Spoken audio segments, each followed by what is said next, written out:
है मदीने के सरकार आ जाते हैं। और उलमाए किराम अपनी बात नहीं करते, चाहे नसर में हो या नज़म में हो, बात मेरे सरकार की करते हैं। क्यों? कलाम उनका खुदा का कलाम है कि नहीं? कलाम उनका खुदा का कलाम है कि नहीं? खुदा के बाद नबी का मकाम है कि नहीं? खुदा के बाद नबी का मकाम है कि नहीं?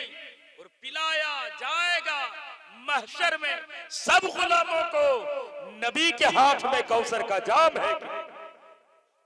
नबी के हाथ में कौसर का जाम है कि नहीं?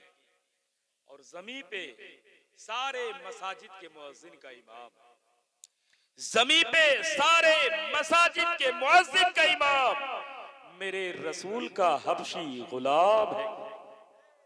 मेरे रसूल का हबशी गुलाम है कि नहीं? पता चला कयामत के दिन रिश्ता जो चलेगा ना, वो खानदान का रिश्ता नहीं चलेगा, मोहब्बत और ईमान का रिश्ता।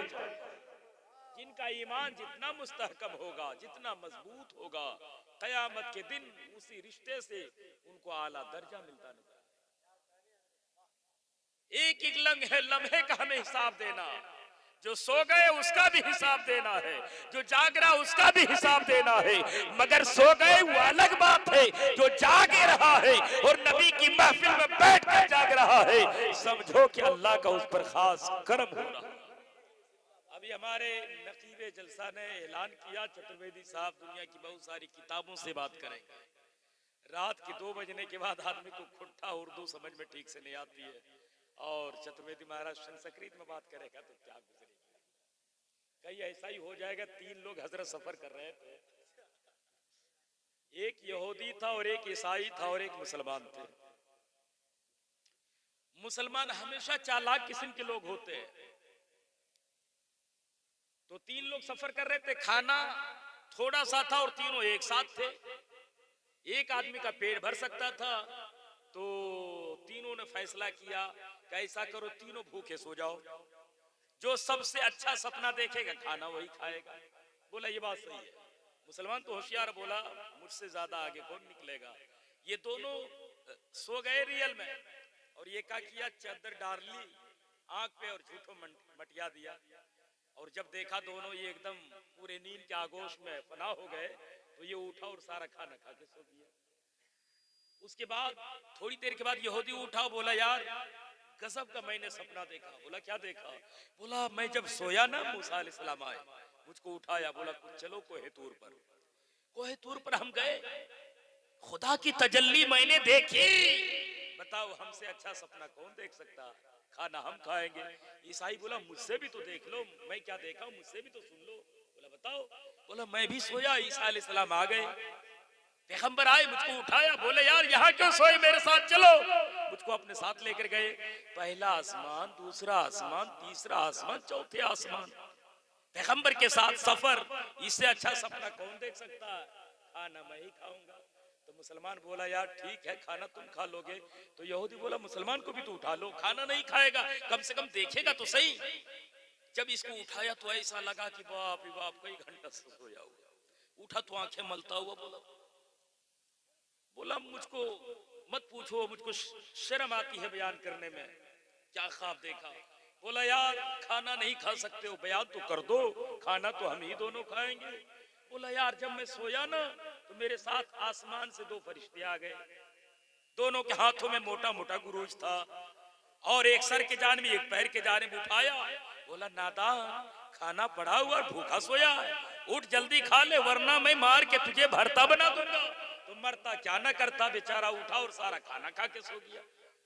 बोला यार कितने नादान हो, मैं तेरे बगल में सोया था, मुझको उठा लेते, मैं भी 2 लुकमा खा लेता। बोला मैंने बहुत आवाज दी, आप तो कोहेतूर पे थे, ये तो चौथे आसमान में थे, कोई सुना ही नहीं।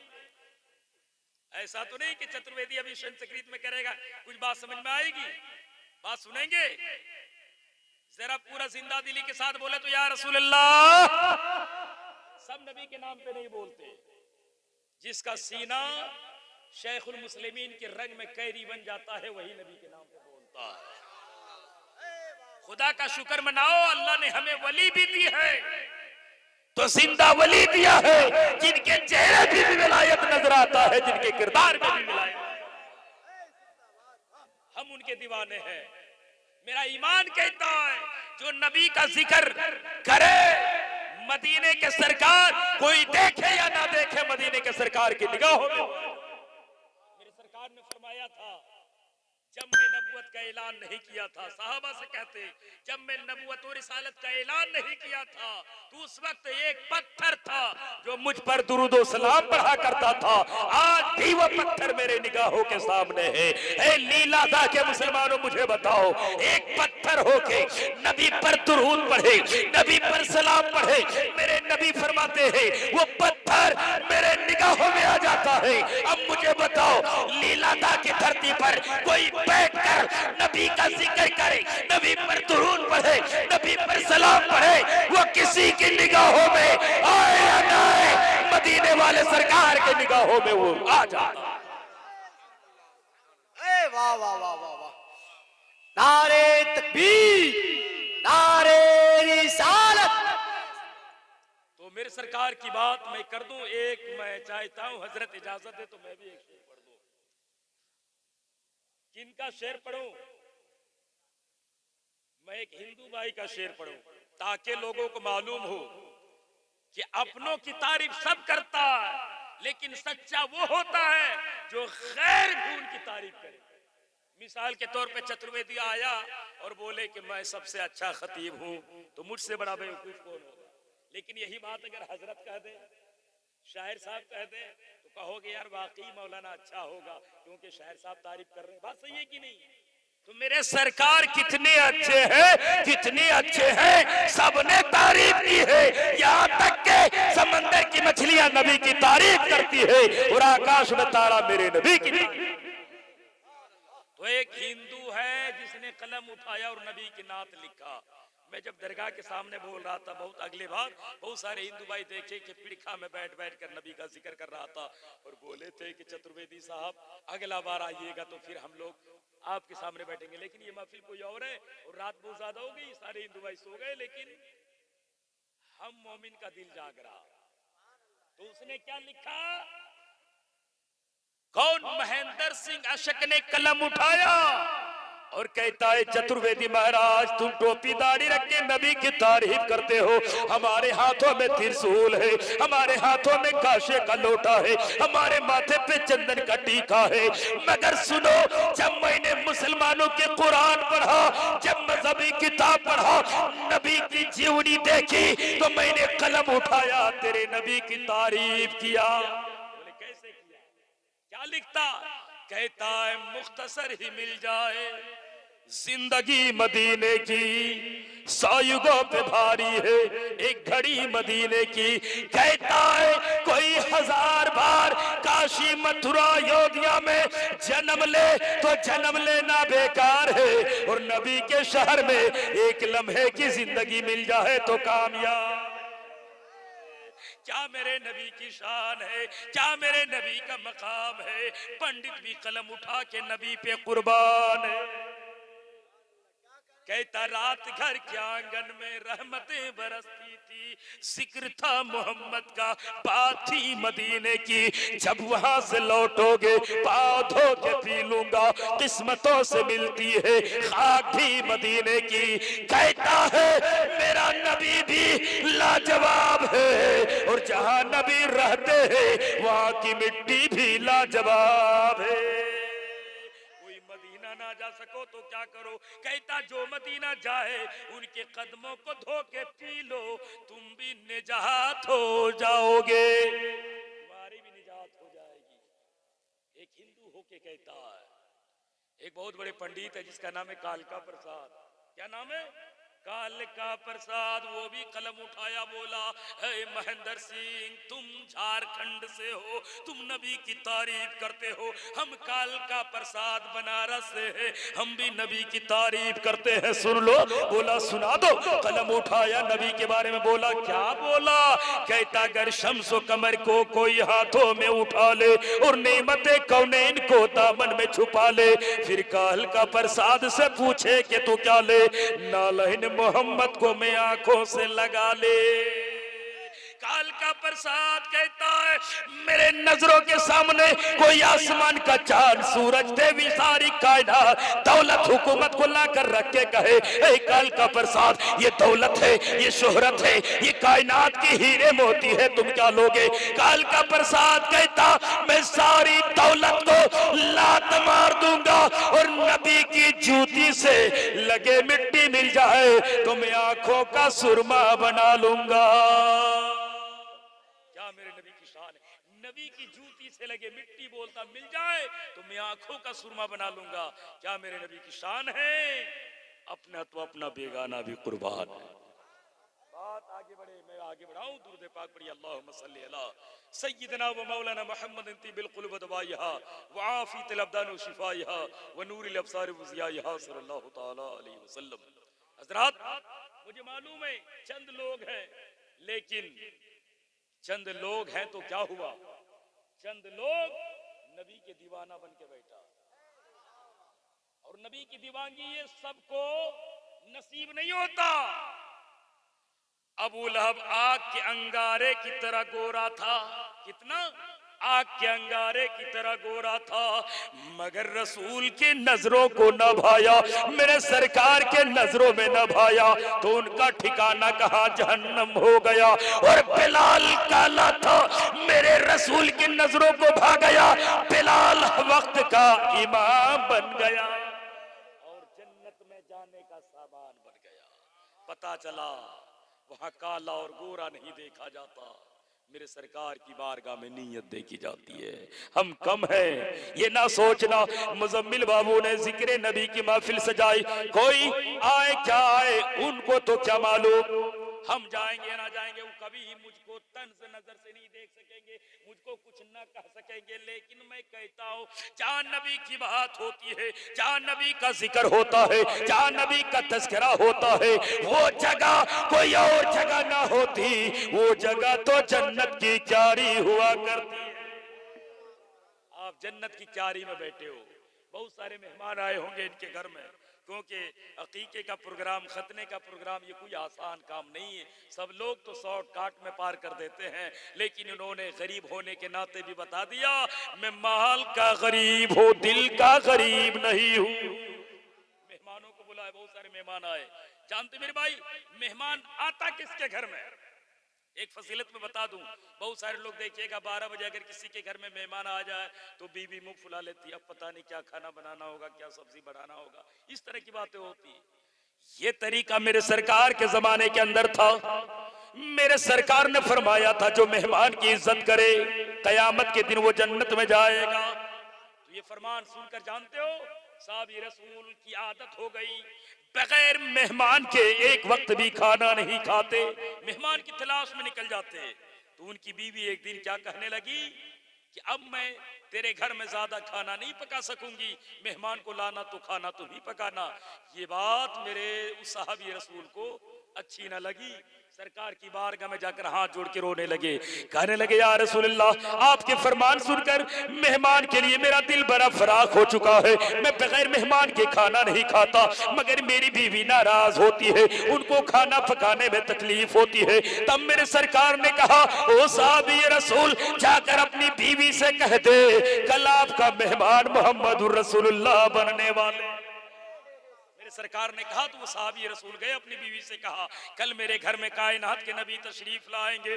बीवी गदगद हो गई, बीवी भी खुश हो गई, कायनात के रसूल आएंगे, रसूलों के रसूल आएंगे, अच्छा अच्छा खाना पका। मेरे सरकार ने फरमाया ए साहबी रसूल बीवी से कह देना जब मेरे रसूल खाना खा के जाने लगे तो अपने रसूल की विदाई के लिए दरवाजे तक तेरी बीवी आएगी, अलविदाई सलाम करेगी। मेरे सरकार फरमाते हैं वो साहबी रसूल गए अंदर और जाने के बाद बीवी से कही जब नबी खाना खा के रुखसत होने लगे तुम अलविदाई सलाम के लिए दरवाजे तक जाना। कहते हैं जैसे मेरे सरकार आए दस्तरखान लगा, मेरे सरकार खाना खाए और खाकर जब जाने लगे उनकी बीवी बाहर निकली सलाम पेश करने के लिए। दरवाजे तक जैसे ही निकली क्या देखती है, सर पीट के कहती है ओ मेरे सरताज में क्या देख देख रही हूँ मेरे मुस्तफा के सामने नबिया जैसे मेरे नबियों के नबी जा रहे हैं मेरे घर से खाना खा के, तो मैं क्या देखती हूँ रसूल के पीछे बला भी जा रही है, मुसीबत भी जा रही है,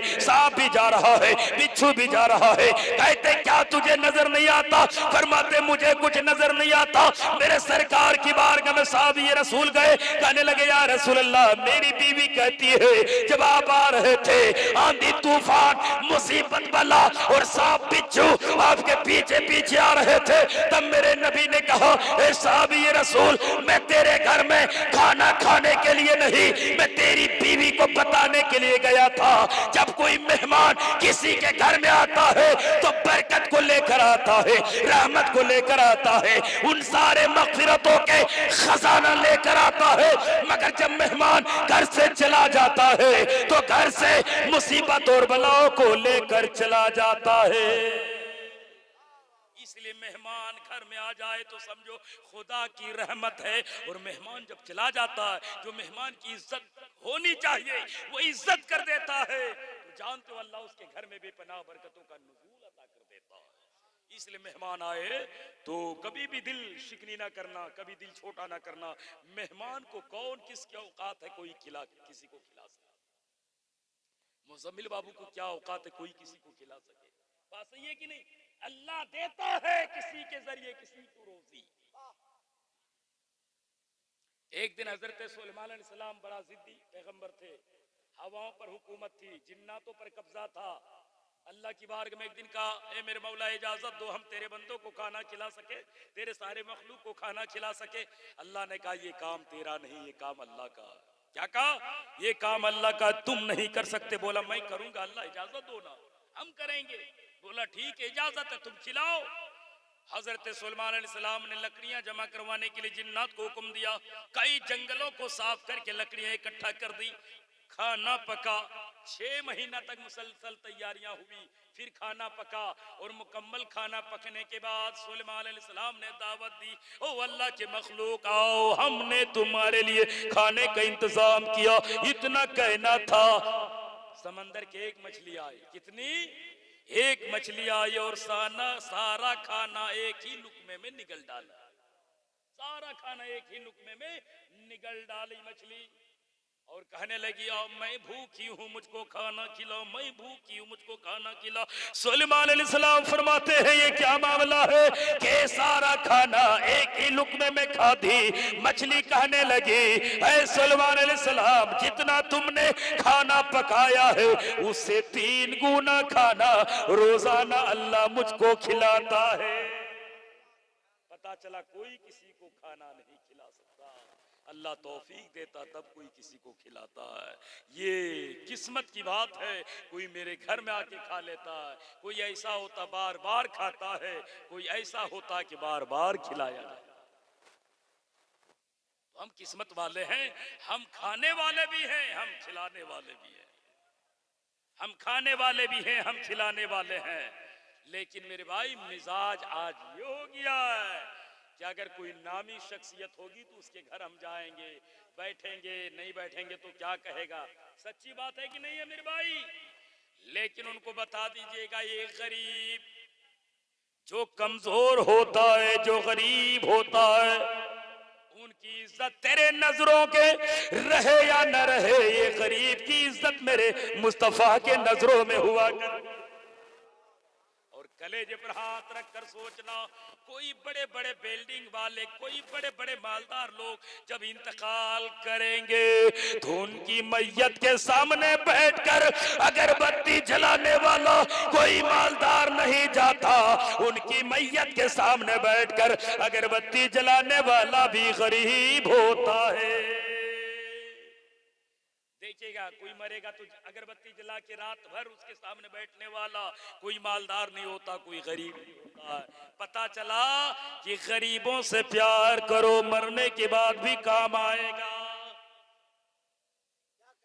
और जब कोई इंतकाल कर जाए उनको ले जाने की बात होती है तो बड़े बड़े लोग सूट बूट पहन के आते, कंधा नहीं देते, मगर गरीबों को मेरे रसूल के फरमान पे खूब अमल होता है। वो गरीब आगे बढ़ता, कांधा देता, क्योंकि वो गरीब को मालूम है एक मैयत को कांदा देंगे, कांदा देने की बरकत से अल्लाह गुनाह कबीरा को माफ फरमा देगा। कांदा भी देता। और बारी आती है कब्र खोदने की, तो कब्र खोदने वाला कोई मालदार नहीं होता, कब्र खोदने वाला भी गरीब होता है।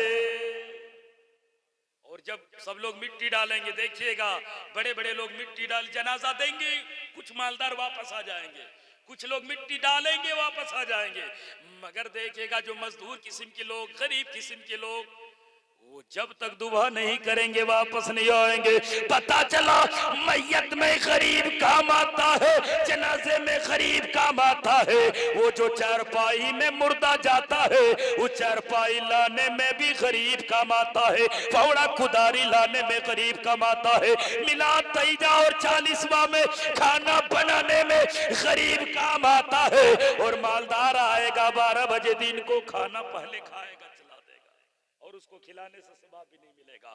इसलिए जब गरीब मरने के बाद काम आता है, तो जिंदगी में कोई खुशी का मौका मिले, शादी ब्याह के मौका मिले, भतखैया मंगनी का मौका मिले, तो मालदार को बाद में दावत देना, गरीब को पहले दस्तरखान की जीनत बना देना।